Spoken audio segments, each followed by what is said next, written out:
ஸ்ரீமதே ராமானுஜாய நமஹா. ஸ்ரீமத் வரவரமுனையே நமஹா. ஸ்ரீமத் வானாச்சல மகாமுனையே நமஹா. இன்று ஆணி மூலம் ஸ்ரீசைலேச தயாபாத்திர தனியன் அவதார தினம்.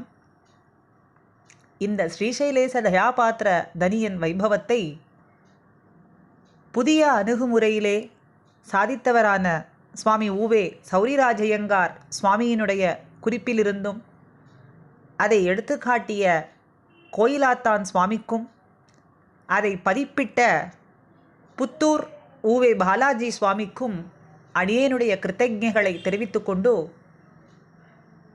அதிலிருந்து சில குறிப்புகளை இன்று அடியேன் இங்கு பகிர்கின்றேன். கூடியிருந்து அனுபவிப்போம்.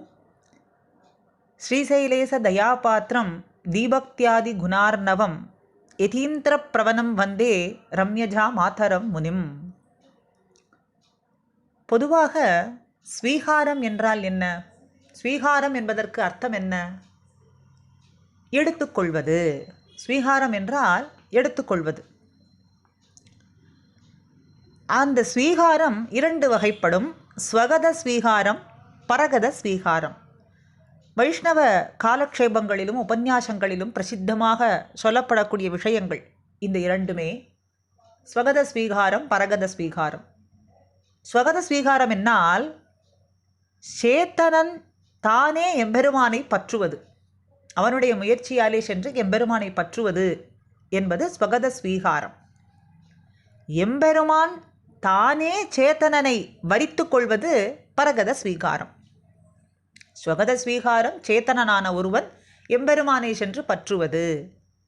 அதே பரகத ஸ்வீகாரம் எம்பெருமான் தானே சேத்தனனை வரிப்பது என்பது பரகத ஸ்வீகாரம். இதுக்கு உதாரணம்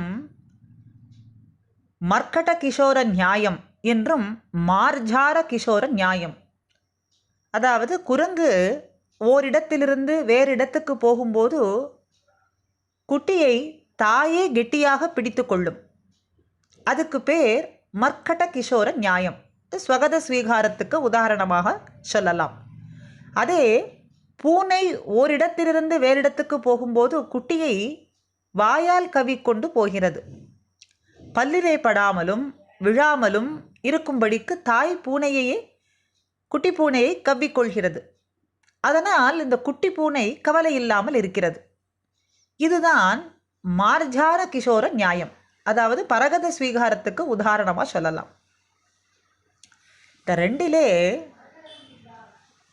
பரகத ஸ்வீகாரத்தை வேதமும் ராமாயணமும் விசேஷமாக கொண்டாடுகின்றது. தைத்திரிய சம்ஹிதையிலேயும் இதை பற்றி விவரமாக சொல்லப்படுகின்றது. பிரஜாபதிம் தோ வேத பிரஜாபதிஸ்துவம் வேத எம் பிரஜாபதிர் வேதச புண்ணியோ பவதி. அதாவது ஒருவன் எம்பெருமானை வரிக்கின்றான், எம்பெருமான் ஒருவனை வரிக்கின்றான். இந்த இரண்டு பேருக்குள்ளே எம்பெருமானால் வரிக்கப்படுபவனே பாக்யசாலி.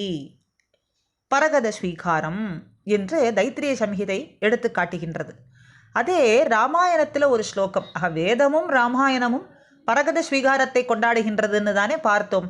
அதில் தைத்திரிய சம்ஹிதையில் சொல்லப்படுவதை இப்பொழுது பார்த்தோம். அடுத்தது ராமாயணத்திலே யஸ்ச ராமம் ந பஷ்யேத்து யஞ்ச ராமம் ந பஷ்யதி நிந்திதக ச வசேல் லோகே ஸ்வாத்மாபியேனம் விகர்ஹதே. இந்த ஸ்லோகத்தினுடைய பொருள் என்ன? எவன் ராமனை சேவிக்கவில்லையோ, எவனை ராமன் கடாட்சிக்கவில்லையோ அவன் நிந்திக்க தகுந்தவனாக ஆகின்றான். நிந்திதகா ச வசேல் லோகே, அவனை தன் நெஞ்சே இகழ்ந்துவிடும். ஸ்வாத்மாப்பியேனம் விகர்ஹதே, நெஞ்சே இகழ்ந்துவிடும். ராமனை சேவிக்கவில்லையோ, ராமனால் கடாட்சம் பெறவில்லையோன்னு. அதே ஸ்ரீவச்சன பூஷணத்திலே 2ஆம் பிரகரணம் 142 தொடங்கி 149 வரை உள்ள சூத்திரங்களிலே பரகத ஸ்வீகார நிஷ்டர்களினுடைய வைபவம் விரிவாக நிரூபிக்கப்பட்டிருக்கு.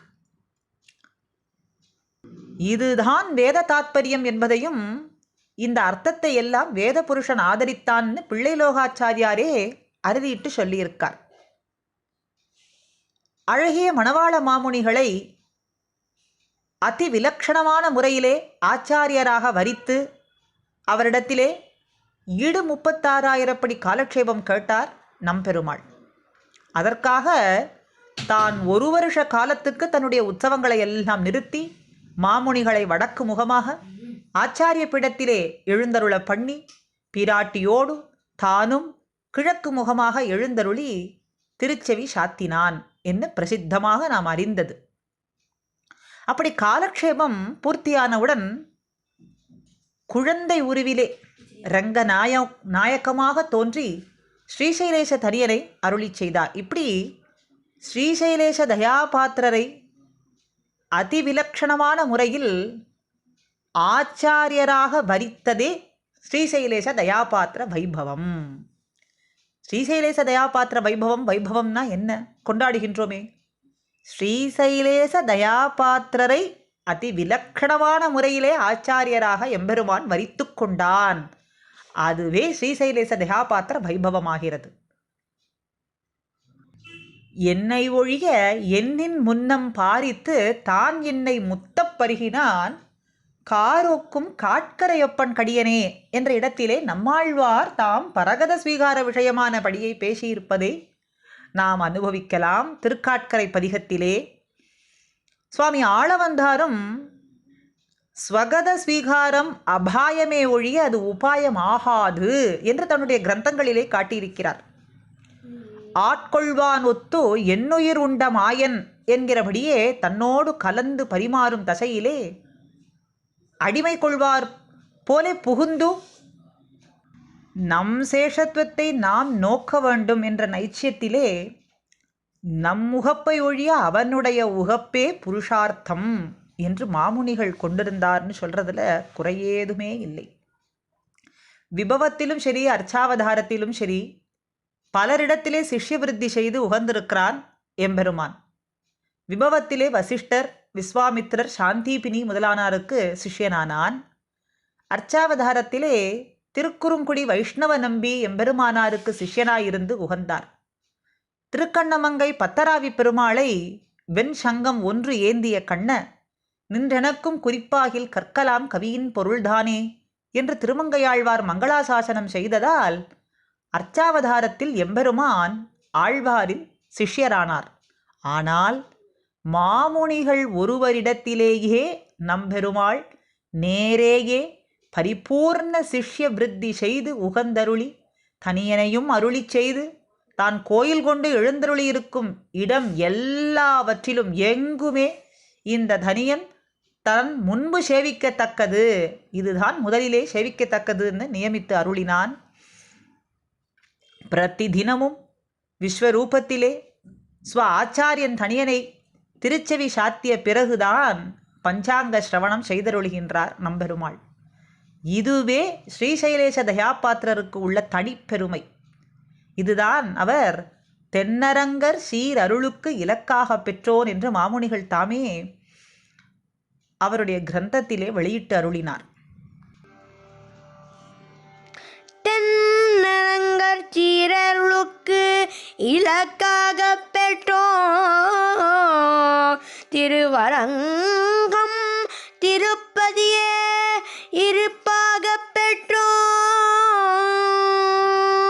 தென்னரங்கர் சீரருளுக்கு இலக்காக பெற்றோன் திருவரங்கம் திருப்பதியே இருப்பாக பெற்றோம் மன்னிய சீர் மாறன்களே உணவாக பெற்றோம் மதுர கவி சற்படியே நிறையாக பெற்றோம் முன்னவராம் நல்குறவர் மொழிகள் உள்ள பெற்றோம் முழுதும் நோக்கமே பொழுதுபோக்காக பெற்றோம் பின்னை என்றுதனில் நெஞ்சு பேராமல் பெற்றோம் பிறர் மினுக்கும் பொறாமையில்லா பெருமையும் பெற்றோமே பெற்றோமே.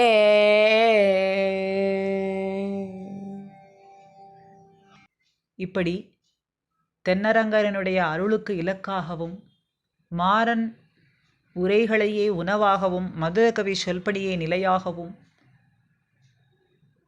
நம்முடைய ஆச்சாரியன் மீதும் பற்று வளர மணவாள மாமுனிகளை சிந்தித்திருப்பது, தியானம் இருப்பது, அவருடைய திருவடித் தாமரைகளையே வணங்கி இருப்பது ஒன்றே வழியாகிறது என்று சொல்லி அடியேன் அமைகிறேன். ஸ்ரீமதே ராமானுஜாய நமஹா. பெரிய ஜீயர் திருவடிகளே சரணம்.